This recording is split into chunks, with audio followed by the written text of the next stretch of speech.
Hi, viewer. This is your host, Adnan Ali. And today I'm so excited because today we have Josh Quigley with us. He has joined us all the way from UK, and he is an athlete, a cyclist who has a goal to cycle around the world. After surviving a suicide attempt, he shared his story and embarked on a huge challenge to cycle around the world. He cycled and walked tens and thousands of miles around European countries, Australia, America, and Asia. He has created an online movement. Thousands of people are following him on social media, his journey. His videos got millions of views collectively. He raised money for local mental health charities, and he has done public speaking and engagement about his story and experiences. Spoke at schools and events in Scotland, Finland, France, and Spain. Thank you so much, Josh, for joining us. Thank you for having me. It's a pleasure. Are you based in UK or Scotland? Yeah, so I'm living in Scotland at the moment, which is where I'm from, just outside of Edinburgh. Oh, that's great. Hope situation is better in terms of COVID-19 in Scotland. Yeah, I think it's slightly better than the UK. I think we're a much smaller country, so it doesn't seem to be as bad as it has been in England. So I think we've been quite lucky so far. But there is still a few deaths and a few problems, and we are obviously still on the lockdown. Great, great. I hope things will be much better. So tell us about your journey. Tell us something about you which normally people don't know about you, like your childhood or how you grew up in Scotland. How was the childhood like? It's a great question. It's something that a lot of people probably don't know about me because the last few years I've mainly just been cycling and traveling, and that's the life that I've sort of had. Something that a lot of people probably wouldn't know that have followed me over the last few years is that, when I was really young, when I was a kid growing up in Scotland, my ultimate dream for life was to be an entrepreneur Wow. and to have my own business. That was my boyhood dream. I can remember being 10 years old and my dad gave me Richard Branson's autobiography.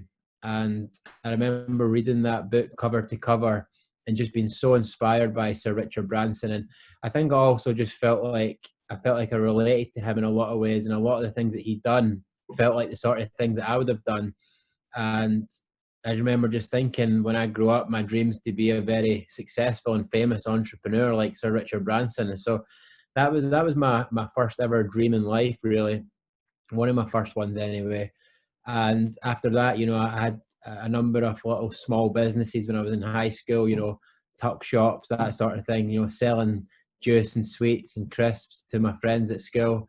And Wow. and that was really the life that I thought I was going to live. I was always entrepreneurial, always wanted to be my own boss and work for myself.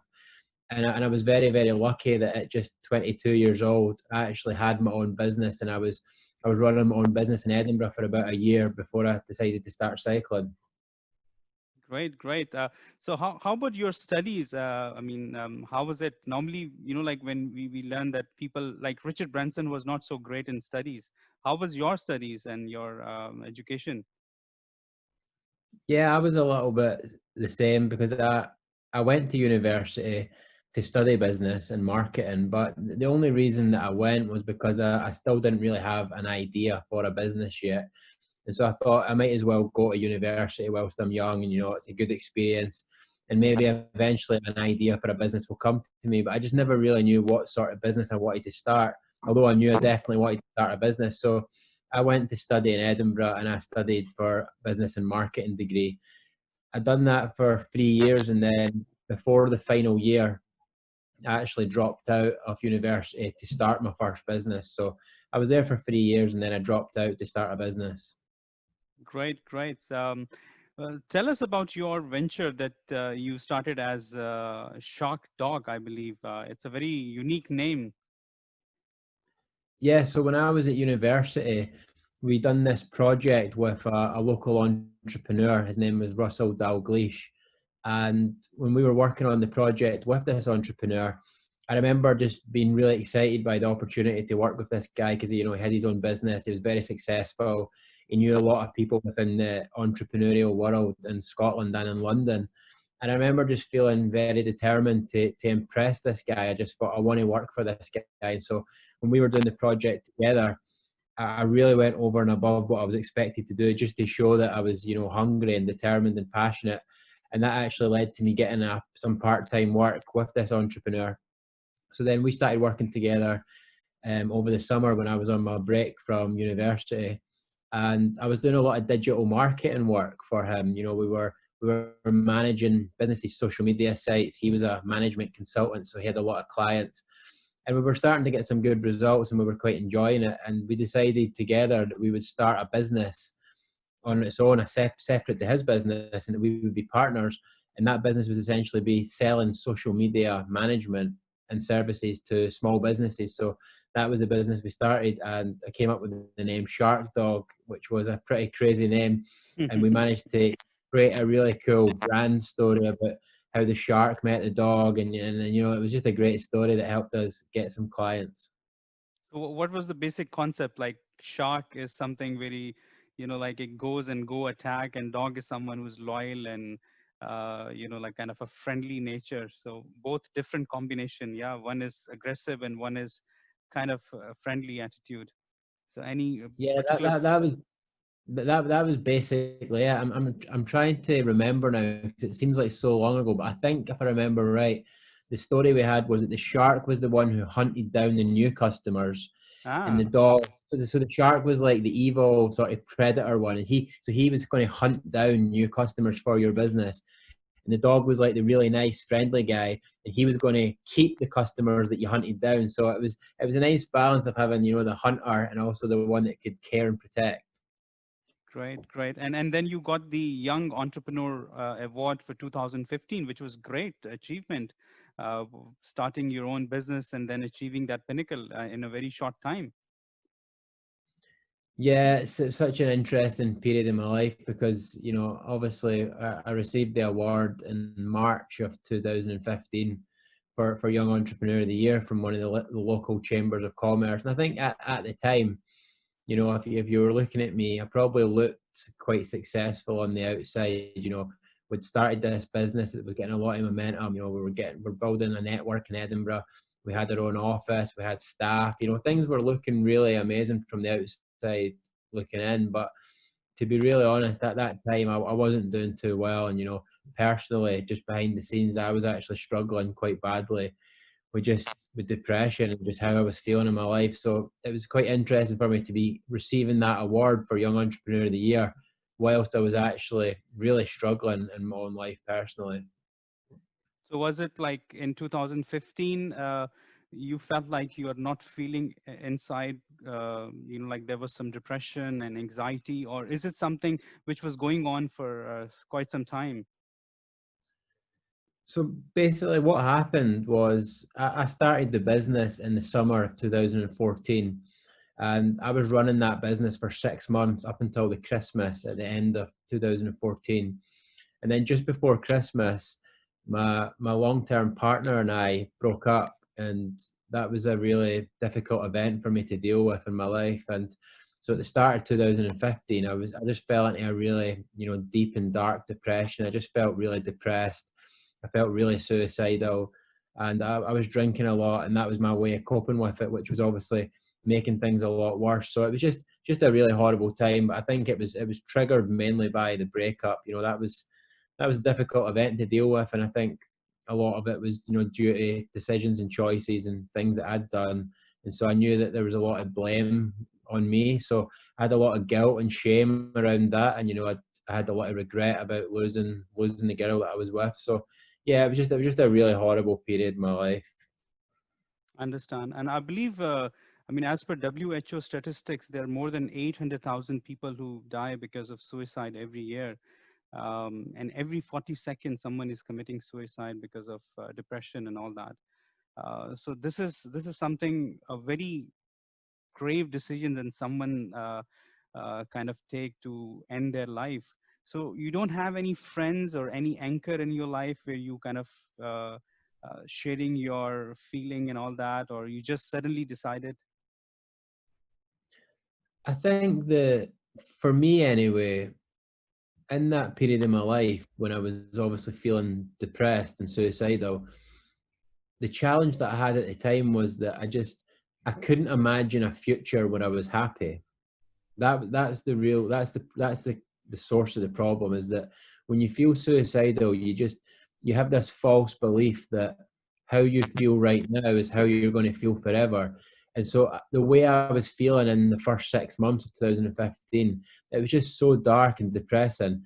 And I remember, 6 months into it, I'm thinking, this isn't getting any better. It's been a whole 6 months now. I'm thinking, am I going to be any better at the end of this year or 1 year? And I just didn't think that at the time. And I thought the best thing for me to do now is just to end my life, because that's the only way I can end this pain. That was obviously a mistake. That belief that that was the only option for me was a mistake. But it's taken me 4 or 5 years to get to the place of realizing that was a mistake. But at the time, I thought that was the only option facing me. My like question is like, you didn't have any friend or family member where you can share your feelings and like kind of do a catharsis at that time, You or know, you were just keeping it to yeah, no, yourself? I think, as I said, it wasn't a case of having anybody, of not having anybody to talk to, or not. It was just, there was. I just didn't think it was going to get any better. I didn't think talking to anybody was going to help me. It was just a lack of hope, really. That's it. It didn't matter how many people I had to speak to. There was just such a lack of hope and despair, and that was the reason. Okay. So, Josh, like any kind of indication, for example, now you've been to that experience. So if you see someone and if you meet someone, uh, do these people who are depressed, they show any kind of symptoms or any indication that they give, so that people know that, yes, I mean, there might be some, like they could take some these kind of step. So you feel like there are any indications that people are giving? I don't think so, because I think people like that, people like me, for example, we're very good at hiding how we feel. And if you were to see me 24 hours before I tried to attempt suicide, you would probably see me in my local pub, drinking, having a good time, looking like the happiest guy in the room. That is the real conundrum of people who attempt suicide, is that a lot of the time they look very happy, and I think sometimes a lot of it can be a bit of a front. And I know I was definitely doing that, and I've definitely done that at loads of stages in my life, where I go about living my life pretending everything's great when it's really not. So in terms of spotting somebody else, it can be very challenging, because when people feel that way, I think they're trying to portray a different image, because they don't want people to ask or to think that they're thinking like that. Absolutely, absolutely. So, and then once you've committed that act, you've not left any notes or anything for anybody. No, it was so impulsive, and it was so in the moment, that although there was a plan in my head, I knew what I was going to do. The actual decision to just finally go and do it was so impulsive and in the moment, that there was no time to think about speaking to anybody or leaving a note or doing anything like that. I just went out as quick as I could to do it. And so it was, yeah, there was none of that sort of stuff. And I believe you were driving car at that time, and you just hit your car in the concrete at I think about 120 kilometers per hour speed, I believe. Yeah, that's correct. Okay. And how your life changed afterwards? What has changed after that attempt? So I crashed my car on the highway near my home, and then I woke up in hospital and didn't have any injuries, and was told less than 24 hours after the crash that I was free to go. And so I remember that night, I walked along to the chapel inside the hospital, just to contemplate what had happened, and just have thoughts about it. And I remember that night just feeling like something had happened. Like I couldn't really explain it or articulate it communicate it, but I just felt like something not of this world had happened, that there had been some sort of, spiritual or something like that had been happening at that time. And although I was not a sort of person then who was spiritual or religious, I didn't believe in God. I didn't have any faith or belief system. Even although I was that guy, that night when I was in the chapel, I wrote a message in the book there that basically thanked the God that I did not believe in, and said, I'm going to make a vow to turn my life around. And so that's always been something that I've never really been able to understand in my head, because how can you thank a God that you don't believe in? It's, that is the ultimate sign of faith. Wow, wow. So you said that you didn't believe in God, but you still put in writing and thanking the God. So how come, like, what has happened inside of you, that like 100% you were sure that you're gonna die, or you're not gonna live, and you're gonna end your life, and then I mean, it was not destined to happen. Yeah, I mean, in spite of that, you've been tried, and you've been given a second life. So that means there is some hope, and there is something that, like, you need to do as an individual, why you've been sent in this world. And then you come to cycling, and how was that decision? I mean, why you chose cycling? So I think that the best way to describe it is that that night, although I survived, part of me definitely died.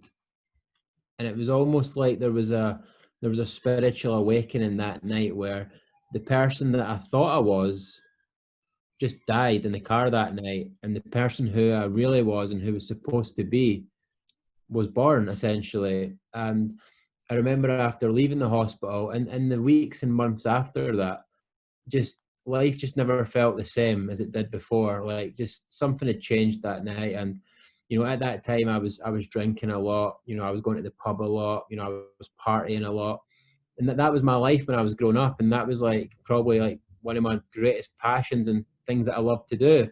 But after the crash that night, just I had no interest in that life, and no interest in partying and drinking and going to the pub and doing that sort of stuff. I was still doing it for a few months after it, because it was just so ingrained in me. It was such a habit, and I didn't know what else to. There was nothing else to do. It was all I knew. But I knew that there was going to have to come a time when I had to move on and do something different. And so that happened about 3 or 4 months after the crash. I was obviously searching for something new. I didn't want to keep going with the business that I was doing. And I randomly or coincidentally happened to be at an event in Edinburgh where Sir Chris Hoy was giving a talk. For anybody who does not know, Sir Chris Hoy is one of the UK's greatest and most successful Olympic cyclists. And he was giving a talk about what he'd achieved in cycling. And I remember being at the talk that day. And after his talk was over, I was sitting in the audience, and I thought, that's it. I'm going to get into cycling, and I'm going to cycle around the world. That's what I'm going to do. And so I just made a decision that day to try and cycle around the world. And that was how I got into cycling. Great. And there was another incident that has happened recently with you in United States. Tell us about that, which was your seventh attempt to cycle around the world, isn't it? Yeah, so about 6 months after I made that decision, I managed to get everything together. I left my business. I handed that over to a partner. Managed to get sponsors on board, and I had made the cycle around the world a thing. And I set off and tried to do it. I basically spent about 1 year cycling around Europe, and after that first year, I'd cycled about 10,000 miles. I'd been in 14 different countries, and I was just really, really happy and healthy. I just had an incredible transformation from being the guy who was living in Scotland and who was, drinking all the time, and who was depressed and suicidal and had a really terrible diet, and, wasn't looking after his body.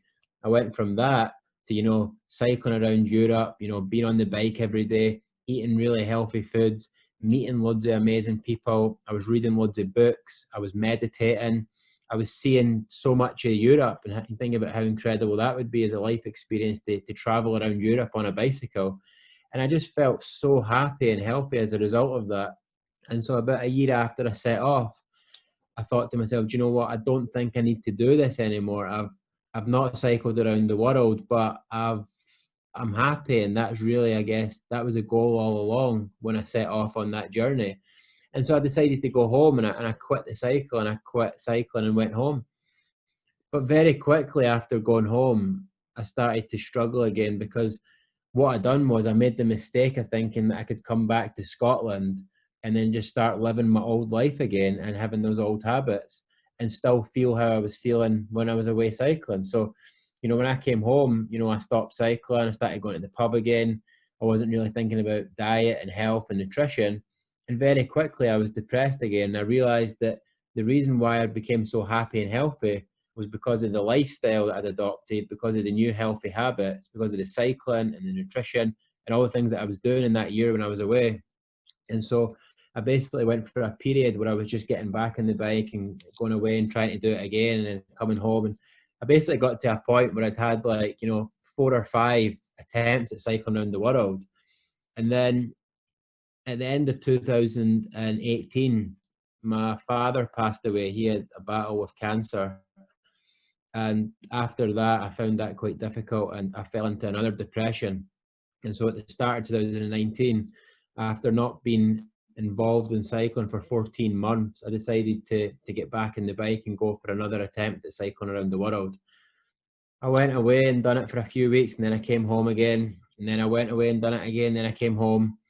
I got to a period where I was in April of 2019, and I don't like admitting this, but I'd had 6 attempts at trying to cycle around the world. And I was at a crossroads in my life where I had to make a really big decision. Do I try and cycle around the world one more time and promise to finish it, or do I walk away from it forever? And I just knew within myself that, you don't try and do something 6 times if you don't want to do it. There was clearly something within me that felt called to go on the journey of cycling around the world. But there was also something that was clearly stopping me and kept bringing me home. And so I decided to do something that I've never done before. On April the 14th, 2019, I made a really radical decision that I'm going to cycle around the world. And this time, what I'm going to do different is I'm going to commit to the challenge. And what that means is that I'm going to cycle around the world and I'm not going to stop until I finish. And it does not matter what obstacle I face, does not matter how I feel, does not matter what happens out there. I'm going to finish that cycle no matter what. And that really was the decision that changed my life. There's so many important, significant moments in this journey that I've been on. Deciding to end my life, that was one. Deciding to get into cycling, that was one. Trying to get on the bike and cycling around the world, that was another one. But there's no decision more significant than deciding to commit to cycling around the world. Because what that done for me is that on April the 14th, 2019, when I set off from Edinburgh, I just never looked back. And forward was the only direction. And over a period of 8 months, all I done was keep moving forward every single day. And within 8 months, I was on track to finish cycling around the world. And the real magic of that and what it done for me is that by doing something that you're committed to, you're doing it consistently on a daily basis. And by consistently cycling every single day, I just got really, really good. I got so good. It's unbelievable. And I just grew into this athlete who was performing at a really high level on the bike. And it's just really weird how, if I look at where I am now and the way how committed and dedicated I am to cycling, I now understand why I stopped and started all those times, because this was my true path. And this was always what I was meant to do. And there was fear and resistance in there. But by making the decision to commit to the path and just do it every day, no matter how I felt, it led to me finding my thing, which was the bike. And so that was the journey that I went on. And how much you've traveled in those 8 months, and how many countries and how many miles? So I cycled from Scotland to Istanbul in Turkey. That was the first leg, the European leg. That took me 51 days. And then I cycled the second leg, which was the Asia leg, which was from Istanbul in Turkey to Tokyo in Japan. And that took us right over Central Asia across, Azerbaijan, Georgia, Kazakhstan, China, Korea.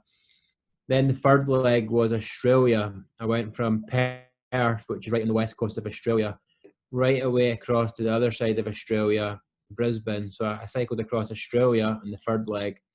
And then the fourth leg was the North American leg, where I was attempting to ride from Los Angeles to New York. And that was the penultimate stage of cycling around the world. And when I was out there in America, it was only about 5 days from finishing cycling in America. And I was hit by a car in Texas. And I guess that's where the story is up until this point. Wow. So what happened after you got hit by the car? How was the injury, and how was that accident? And So share. I was traveling on one of the highways on my bike quite late at night in Texas. A car struck me from behind at 70 miles per hour, and I was flown 50 feet through the air, and I landed on the ground.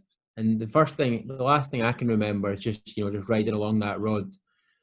And then the next thing I can remember after that is lying on the ground and not really sure what was going on, but I knew something was wrong. But it was a little bit strange because I wasn't in any physical pain. And I can remember hearing people talking to me, and I knew that there was somebody trying to reassure me, and I just knew something had happened. And then a helicopter arrived on the scene, and I was on a stretcher, and I was in the back of a helicopter, and I was flown to the hospital. And I think it was when I was arrived in the emergency room in the hospital that I fully started to realise what had happened, and that I'd been in quite a serious accident.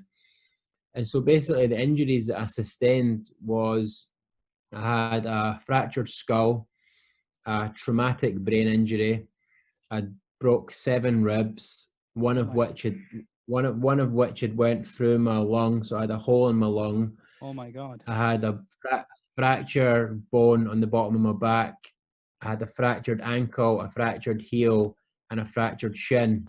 And I'd also damaged one of the arteries in my neck, so required a major surgery. They fixed that, and also required a major surgery on my left ankle, which was so badly messed up. So that was a list of injuries that I had. It's quite terrible, yeah. And how long the recovery takes, and the rehabilitation and all that? So when I arrived in hospital and when I was conscious and I was starting to come round and realise that what had happened, from the earliest moments in hospital when I knew what happened, I was absolutely convinced and determined that I was getting back on the bike to finish the challenge. That was, it was never a question. I never once doubted, will I get back on the bike? The time I was in hospital, the only thing I was thinking about each day was, when can I get back on the bike and finish this challenge? And so, because of the injuries that I had to spend 3 weeks in hospital in Texas. And then after that, I was released, but I still wasn't allowed to fly home because I still had the hole in my lung. And so I had to go to a rehab center for 2 weeks. So I basically spent 5 weeks in hospital and rehab out in America. And then after 5 weeks, I was cleared to fly home, and I flew home to Scotland. Once I got back to Scotland, after 6 weeks after the accident, I was cleared to start walking again. And then I was able to start training, and I was starting to do some cycling training on a bike indoors in this exact room that I'm in right now. And so I was training for a couple of weeks indoors. And then after about 10 weeks, I was able to go outside again, and I was starting to train on the road. And so from the start of March up until this point, I've been out on the road training every day and every week, and my injuries are all now fully healed. I'm fitter than I was before the crash. I'm stronger than I was before the crash, and I'm in the greatest shape that I've ever been in my life, physically and mentally.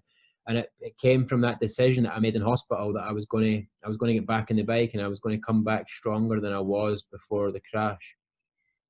So, Josh, what is that force or will that you have inside of you? Because with such a tragic accident, with like the major injuries, the first thing that was coming to your mind was go back on track and start your journey where you left.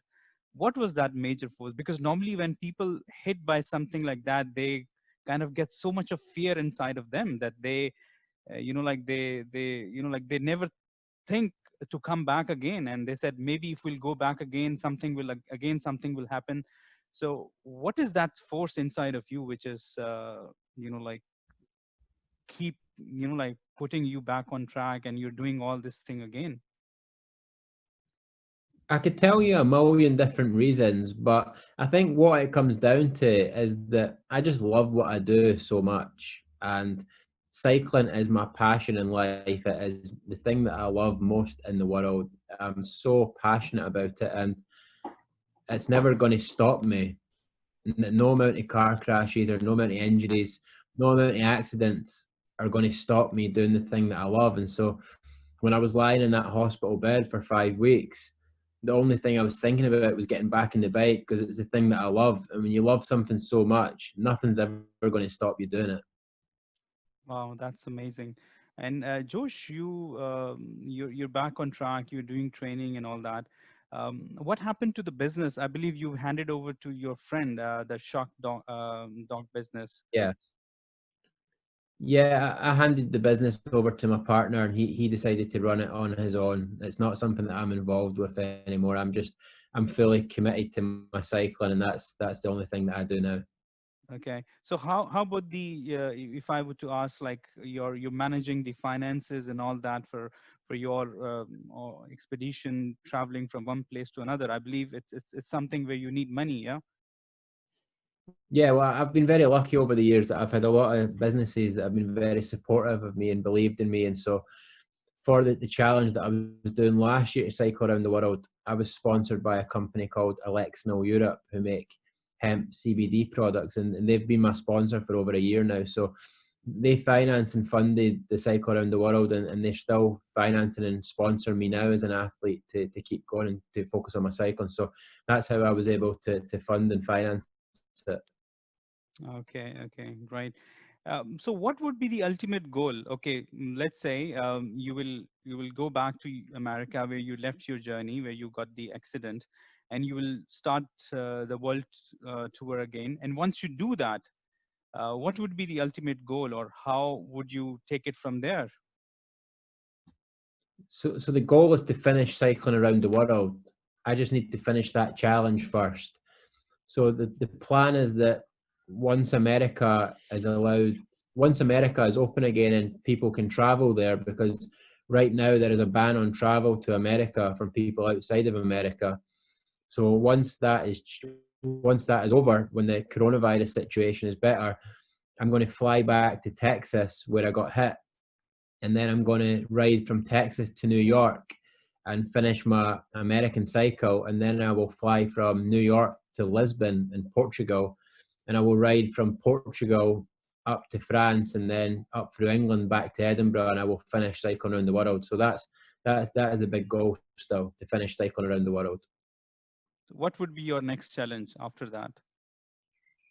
My next mission, once I finish cycling around the world, is to win the Tour de France and become the first ever Scottish winner of that race. That's my next mission.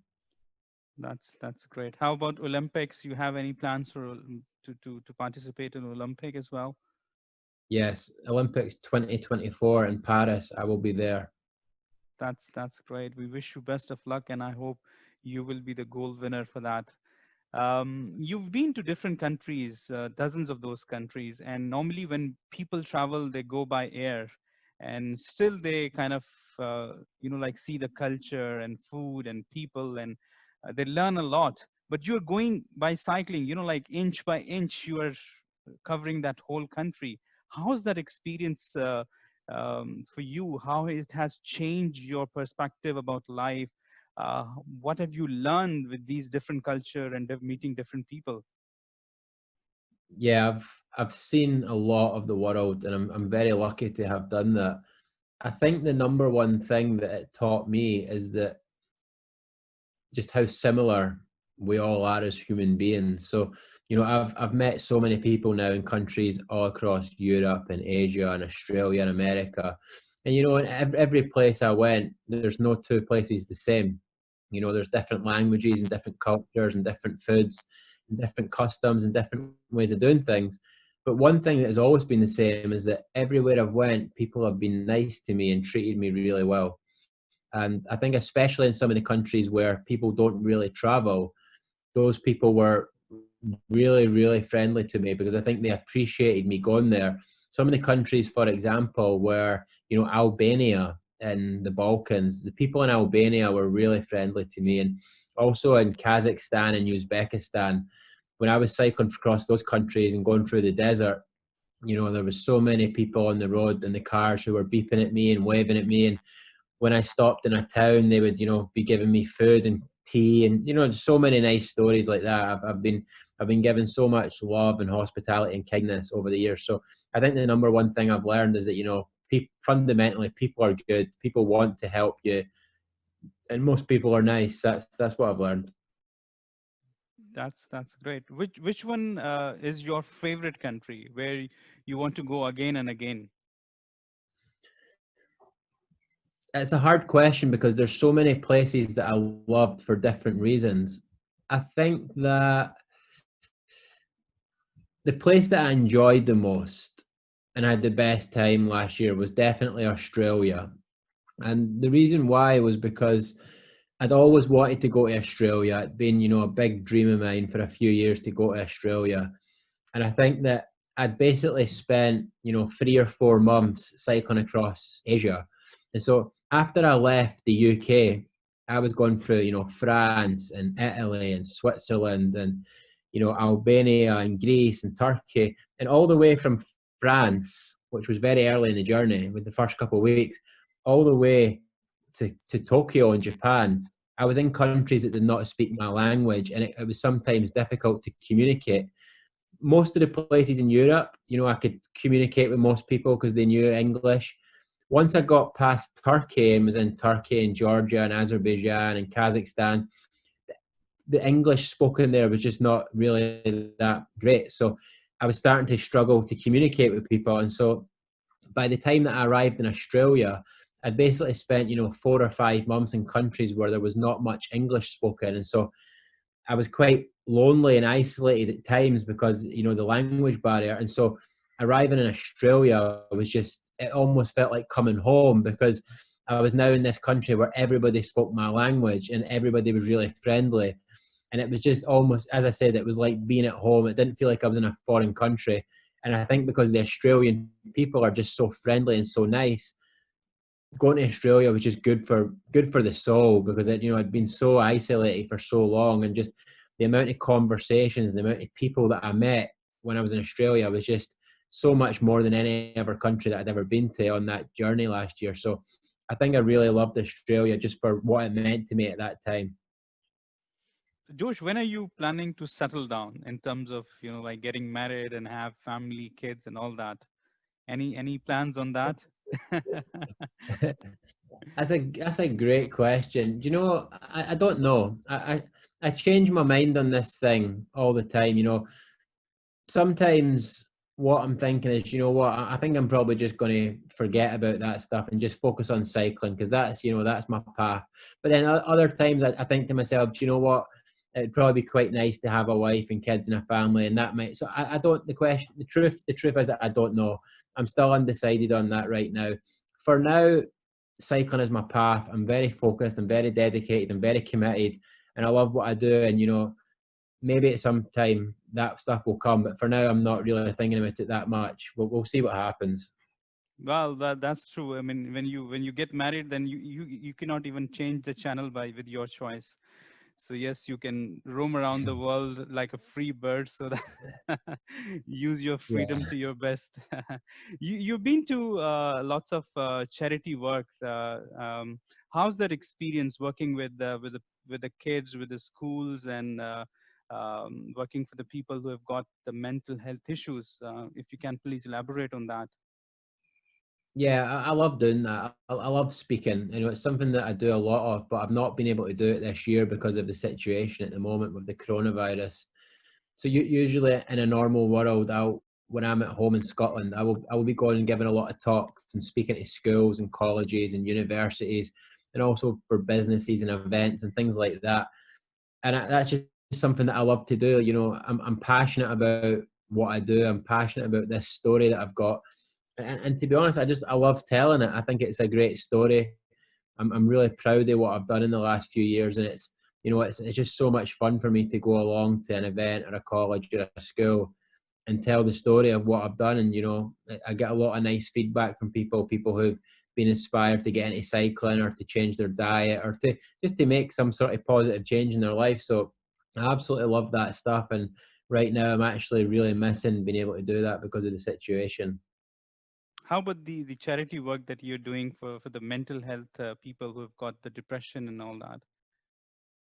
I don't really do any charity work anymore. Like I raised some money in the beginning for mental health charities when I first started cycling, but now I don't really do that sort of thing. For me now, I'm more just focused on cycling, and cycling's the thing that I focus on. And obviously when I'm doing the public speaking and the talks, I'm talking about the mental health stuff. I'm talking about my story. I'm talking about the suicide attempt. I'm talking about all the things that I've learned, but I don't really do anything specific within charity anymore. Although you could argue that it's very charitable what I do. I'm not doing it for charity, if that makes sense. I'm doing this now because I love doing it. It's what I'm passionate about, and if people benefit from that, it's great. But I'll be honest and say that I'm doing this because I love it, and this is my choice.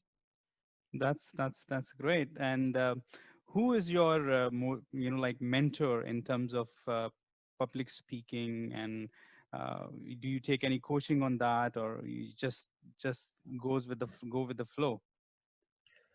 I've not really had any formal coaching or mentorship when it comes to public speaking specifically. I have been very lucky in my life to have great mentors, and I've learned so much from so many great people. I had the mentor that I first started when I first started out, Russell Dalgleish. He was just incredible for me. He really just changed my life overnight and opened me up to a new world within entrepreneurship. I then also had another mentor who's still my mentor to this day, a man called Alan Bonner. He changed my life in more ways than one. And I first met him when I was really depressed and I wasn't really doing too well.